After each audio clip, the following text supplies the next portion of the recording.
আপনি বিছানায় ঘুমানোর আগে 3 বার কুল হুয়াল্লাহ, 3 বার কুল আউযু বিরাব্বিল ফালাক, 3 বার কুল আউযু বিরাব্বিন নাস পড়ার পর এইভাবে হাতে ফু দিবেন। ফু দেওয়ার পর কি করবেন দেখেন তো, সামনে যারা আছে। আমি জানতাম এইগুলা এমনি দেখাবেন, প্রায় যারা দেখাইছেন প্রায় জনের ভুল হয়েছে দেখানো। শুধু সামনে সামনে, পিছনেরটা কই পেয়েছেন আপনারা? এইভাবে নবীজি এইভাবে মুছতেন না।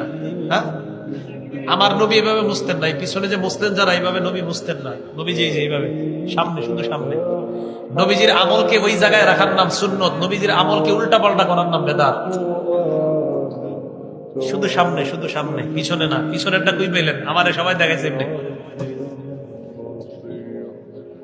এভাবে দেখাইছে। সামনে যারা আছে, এটার নাম, এটা হবে না। নবীজি যেভাবে করছে আমাদের নবীজি ওইটাই করতে হবে।